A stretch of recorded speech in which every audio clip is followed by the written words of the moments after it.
సుమన్ టీవీలో మీ personal and business promotions కోసం కింది నెంబర్కి కాంటాక్ట్ చేయండి. నేర నుంచి చూపిస్తాను అనే చెప్తానే ఉండారు నా ముగ్గురినే. ఇప్పటి కూడా చూపించలేదు నా ముగ్గురినే. అమ్మా అమ్మా నా మొగుడు అనవసరంగా వాడు ఎనగంటే పోయినాడమ్మా. వాడు ఎందుకు పిలుచుకోపోయినాడమ్మా.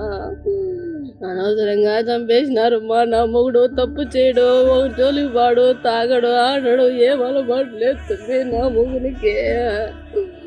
అనవసరంగా చంపేసినారమ్మా. ఎన్నో చంపేసినారే నా మొగుడిని. నన్ను నా బిడ్డలు దిక్కులేని వాళ్ళని చేసి నా బిడ్డకి 2 బిడ్డలు మేడం. నా 2 బిడ్డలు మేడం. నా బిడ్డకు వీళ్ళిద్దరు నుంచి పెట్టేసి నా అల్లడు నా బిడ్డ 2 పోయి.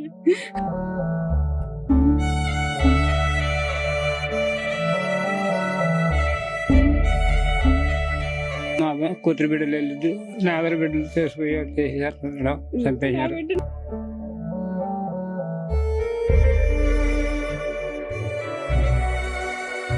మా డాడీ బాడీ అన్న సేఫ్ గా రావాలి. ఆ రోజు నైట్ నాకు ఫోన్ చేసినాడు, మాట అన్నాడు కూడా.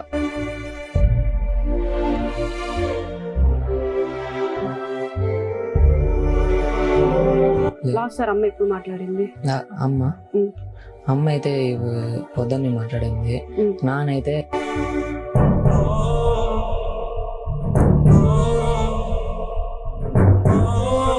నమస్తే, welcome to Suman TV. Rayachoti Annamayya district Suntapalli మండలం వీరాంజనేయులు ఉపాధి కోసం కువైట్కి వెళ్లారు. కాకపోతే అనుమానాస్పద స్థితిలో మృతి చెందారు. అసలు ఎలా చనిపోయారు, ఎవరిని చంపారా? వీళ్ళు ఏమంటున్నారు బంధువులు అంటే కువైట్ వాళ్ళే చంపారు అని ఒక ఆరోపణలు కూడా ఉన్నాయి. అసలు ఏం జరిగింది అని వీళ్ళు అడిగి పూర్తి వివరాలు అడిగి మాట్లాడి తెలుసుకుందాం. నమస్తే అమ్మా. అమ్మ నీ పేరేం పేరమ్మా? నా పేరు చంద్రమ్మ మేడం. ఓకే అమ్మా. ఆ వీరాంజనేయులు అనే వ్యక్తి మీకు ఏమవుతారు? నా అల్లుడు మేడం. నా అల్లుడిని వాళ్ళే కోయేటోళ్ళు చంపేసినారు అని తేలింది మేడం. ఎలా చెప్తున్నారు మీరమ్మా? ఎలా చెప్తున్నారంటే అక్కడ న్యూస్ పెట్టినారు మేడం మాకు. అక్కడ ఇట్లా మీడియా వాళ్ళే న్యూస్ పెట్టినారు మాకు. కెమెరాలో కనపచ్చింది, న్యూస్ పెట్టినారు. ఆ న్యూస్ చూసి మేము వాళ్ళకు పోలీసు వాళ్ళకు రిపోర్ట్ ఇచ్చినాము. అక్కడనే తెలుగు వాళ్ళు ఉంటే వాళ్ళు పోయి ఎంక్వైరీ చేసి వాళ్ళు ఒప్పుకున్నట్టుగా అట్లా తేలింది. కానీ ఇప్పుడు బాడీని చూపించమంటే 3 రోజులు అయింది. చూపిస్తాం అంటున్నారు. అందుకు మేము ఇక్కడ రాగలిగినాం మేడం. ఓకే. వాళ్ళ భార్య ఎక్కడ ఉండదమ్మా? వాళ్ళ భార్య అక్కడే కోయట్లోనే ఉంది మేడం. 2 ఒకే ఇంట్లోనే ఉన్నారు. ఒకే ఇంట్లోనే ఉండగా ఆ అమ్మాయికి ఏం చెప్పినారు వాళ్ళు, నా మొగుడిని రాత్రి తీసుకుపోయినారు కదా మీరు, ఏడి అని అడిగింది. ఆ అమ్మాయి అడిగినప్పుడు వాళ్ళు ఏం చెప్పినారు, ఉండాలి నీ మొగుడు, తీసుకొస్తాంలే నీ మొగుడు అని చెప్పినారు. ఒకరోజు చెప్పినారు. మళ్ళీ 2వ రోజు అడిగింటే ఆ అమ్మాయిని వేరే చోటుకు మార్చాలని, నీ మొగుని కాడికి తీసుకుపోతాం రా అని చెప్పి ఆ అమ్మాయిని వేరే చోటుకు తీసుకుపోయినారు మేడం. తీసుకుపోయింటే మళ్ళీ మా అంగు అల్లుడు ఉన్నాడు మేడం. అక్కడ 2 అల్లుళ్ళు ఉన్నారు. ఈ చనిపోయిన అతను కాకంగా 2 అల్లుళ్ళు ఉన్నారు. వాళ్ళు ఏం చేసినారు, వాళ్ళు ఉండే సేటుకు పోయి వేడ్చుకున్నారు మేడం. వీళ్ళు వేడ్చుకున్న తర్వాత ఆ సేటు పోయి వాళ్ళకు బెదిరించినాడు. వాళ్ళు ఇంటికా నుంచి వాళ్ళమ్మ వాళ్ళ పిల్లలు, చిన్న పిల్లలు వాళ్ళు ఏడుస్తున్నారు. ఆ అమ్మాయిని ఎక్కడ పెట్టినారు అని ఆ సార్ బెదిరించింటే ఆ అమ్మాయిని తీసుకొచ్చి మా అల్లుళ్ళకు ఒప్పించినారు. ఇచ్చేసినారు అమ్మాయిని సేఫ్టీగా. అమ్మాయిని సేఫ్టీగా ఇచ్చినారు మేడం. ఆ అమ్మాయికి ఇప్పుడు బాడీ చూపించండి అని అమ్మాయి ఏడుస్తుంటే ఇప్పుడు మా అల్లుళ్ళు ఈ రోజు తొడకపోయి హాస్పిటల్ కాడికి చూడాలా అని ఆ విషయంలో ఉండారు మేడం.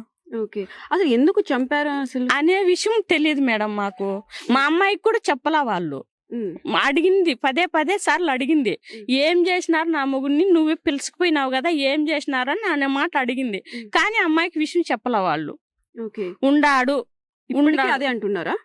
ఇప్పుడు పోలీసులు పోయి అడిగినారు కదా, అప్పుడైతే వాళ్ళు ఒప్పేసుకున్నట్టు సమాచారం అందింది మేడం. ఓకే. చనిపోయినాడు. కానీ ఎందుకు చనిపోయినాడు అనే విషయాలు అక్కడ ఉండే పోలీసులకు తెలుసు. చిన్న గొడవలు కానివ్వండి, లేకుంటే అక్కడ మాకు సమస్య అని ఏదో ఒకటి మీకు అయితే చెప్పుకుని ఉంటారు కదా. అస్సలు ఏ సమస్య లేదు. మా అమ్మాయి ఒక్క విషయం అనింది మేడం. 1 వారం తర్వాత వచ్చేసి సేటు కొడుకు తను అరుచుకున్నట్టు వాళ్ళ చటాన్ని అరిచిందంట. ఆ మాట కూడా నా కూతురికి చెప్పలేదంట. మా అబ్బాయి చెప్పలేదు, వాళ్ళు చెప్పలేదు. అది ఏదో సర్దుకొని అట్లే చేసుకుంటా ఉన్నారంట ఒక మేడం. చిన్న గొడవ, అది ఒక్క విషయం క్లూ మాత్రమే మీకు తెలుసు. అది తెలిసింది అంతే మేడం. మా అమ్మాయికి కూడా చెప్పలే మేడం, ఆ గొడవ విషయం కూడా మా అమ్మాయికి చెప్పలే. ఉమ్, ఆహా. ఉమ్. ఆ దాని వల్ల జరిగిందా ఎలా జరిగింది అనేది మాకు ఏదనేది మాకు తెలియలేదు మేడం. ఓకే. అది విషయం మేడం. మీకైతే బాడీ ఇప్పుడు ఏమంటున్నారు, బాడీని ఇండియాకి తీసుకురావాలి అని అంటుంటే? అంటే మా అల్లుళ్ళు ఉన్నారు కదా, వాళ్ళు సార్ను పట్టుకున్నారు. ఆ సార్ ఏం చెప్తున్నాడు అంటే, మీరు చూసి మీ బాడీని గుర్తుపట్టి ఒకవేళ మీదే అయితే మేము వాళ్ళతో మాట్లాడతాము అనే విషయం అంటున్నారు వాళ్ళు. కానీ అది ఇంతవరకు ఏం జరగల మేడం. ఇద్దరు మొగుడు పెళ్ళాం ఇద్దరు ఆ ఇంట్లోనే 10 సంవత్సరాల నుంచి ఇంటికి రాను పోను అదే ఇంట్లోనే ఉన్నారు మేడం. అదే ఇంట్లోనే ఉన్నారు. అది వాళ్ళు ఎలా చేయాలనుకున్నారో, వాళ్ళు ఎందుకు చేయాలనుకున్నారో మాకు అర్థం కాలేదు మేడం. మనిషిని అయితే పోగొట్టుకున్నాం మేడం. మనిషి పోయింది కాక మళ్ళా నా బిడ్డను తీసుకుపోయారే ఇంట్లో పెట్టినారు మేడం. బిడ్డలు సాకోవడానికి ఇక్కడ కష్టపడలేక, ఏదో అక్కడ కూడా కష్టమే మేడం, కానీ కష్టపడితే కొద్ది రోజులు లైఫ్ బాగుంటుందని పోయినారు మేడం. కానీ శాశ్వతంగా లేకుండా చేసినారు మేడం. ఇప్పుడు ఆ అమ్మాయి భర్త కోసం ఏడుస్తూనే ఉంది. ఏడుస్తుంది, నా భర్తను చూపించండి అని చెప్తాంది. ఇంకా ఆ అమ్మాయిని కూడా ఏమన్నా చేసేస్తారేమని భయంతో మా అల్లుళ్ళు ఇద్దరు పోయి వేరే సార్ను పట్టుకొని, ఆ సార్ పోయి వాళ్ళు ఆయన లాయర్ అంట మేడం, ఆ సార్ను పోయి పట్టుకొని మా బిడ్డను బయటికి తీసినారు వాళ్ళ ఇంట్లో లేకుండా.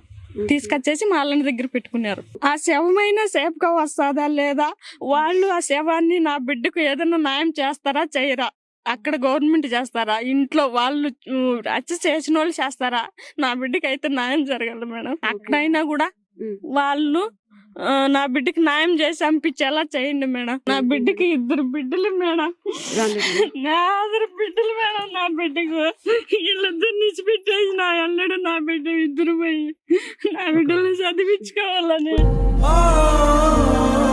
నా బిడ్డలను దిక్కులేని వాళ్ళు చేసేసి నా అల్లుడిని ఇట్లా చేసేసినారు మేడం. నా బిడ్డ ఒంటరిగా తిరిగి వచ్చిందని కల్లా కూడా అనుకోలే మేడం. నేను నా బిడ్డకి న్యాయం చేసి పంపించేలా చేయండి మేడం. ఖచ్చితంగా చేస్తామమ్మా. కూతురు బిడ్డలు సార్, మా కూతురు బిడ్డలు వెళ్ళిద్దు, నా 2 బిడ్డలు చేసేసారు మేడం, చంపేశారు. శాశ్వతంగా నా కుటుంబ రాత్రి తెలిసింది మేడం. కాదు తీసుకుని గుండపల్లి మీద లైట్ పెట్టి. లాస్ట్ సార్ మాట్లాడినాడా మీతో? లేదు సార్ మేడం, మధ్యలో ఎప్పుడైనా 10 రోజుల ముందు మాట్లాడినారు. మా కూతురు 2వ కూతురు చిన్న పాపతో 10 రోజుల ముందు వచ్చేసానమ్మా, ఇంటికి వచ్చేస్తానని అన్నాడు మేడం. బాగా అనింది అంతే, మళ్ళీ ఏం మాట్లాడలేదు. అది ఒక్క మాట ఒక్క మాట మాట్లాడినాడు అంతే, మళ్ళీ ఏం మాట్లాడలేదు. మా అల్లుడు చచ్చిపోయినాడు, ఆయన ఒకటే పిల్లలకి ఉండబడింది, ఆయన అక్కడ పోయి కొడుకు తెచ్చుకున్నాడు. బాబు విష్ణువర్ధన్. ఏం చదువుతున్నావు? Inter first year. నాన్న ఎన్ని సంవత్సరాల కింద? 10 years నుంచి 10 years నుంచి ఉన్నారా? అమ్మ వెళ్ళి 4 years అవుతుంది. 4 years. నువ్వేమనుకుంటున్నావు? ఇలా నాన్న అనుమానాస్పద స్థితిలో మృతి చెందాడు, చిన్న గొడవ జరిగింది, కొయ్యేటి వాళ్ళే చేశారంటావా, లేకుంటే నీకేమైనా అనుమానాలు ఏమైనా ఉన్నాయా? వాళ్ళే చేయంటారు మేడం. అది 1 week బ్యాక్ ఏదో గొడవ అయిందంట. ఆ గొడవలో అది మనసులో పెట్టుకొని చేశారంట. అమ్మ కూడా చెప్తుంది. ఆ గొడవ ఎందుకు జరిగింది అనేది చెప్పింటారు కదా అమ్మ, నీకు ఎప్పుడైనా ఫోన్ లో బాధపడి?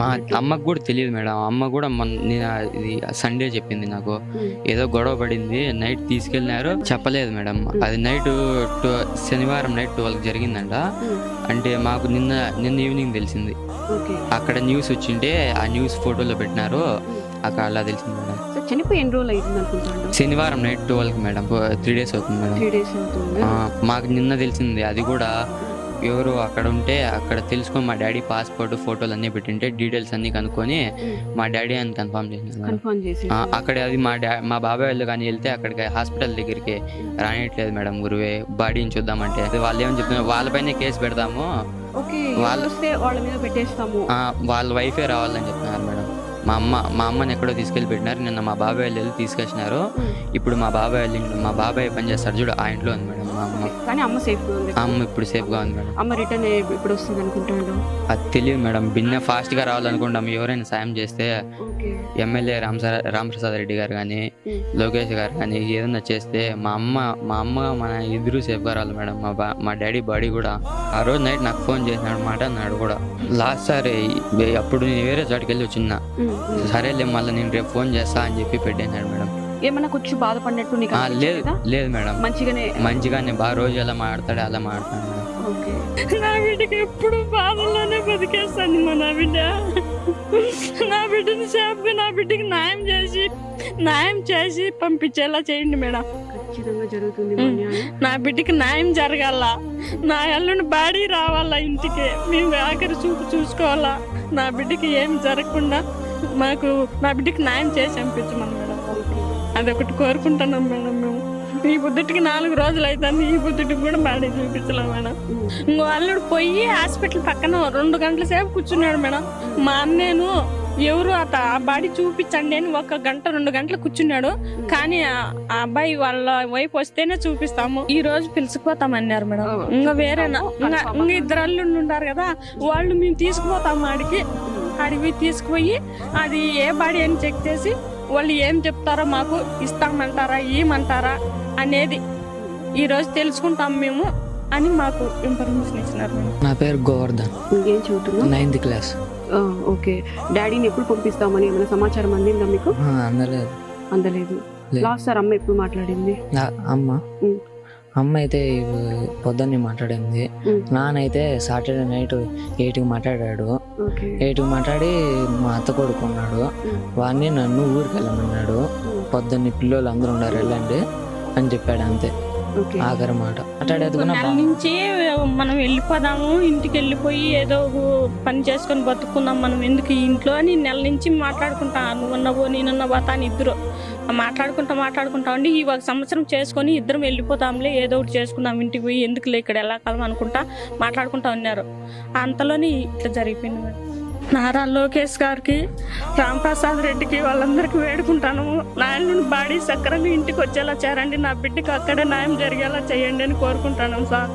మీరే ఏదో ఒకటి చేసి నా బిడ్డకి న్యాయం జరిగేలా చేయాలి సార్.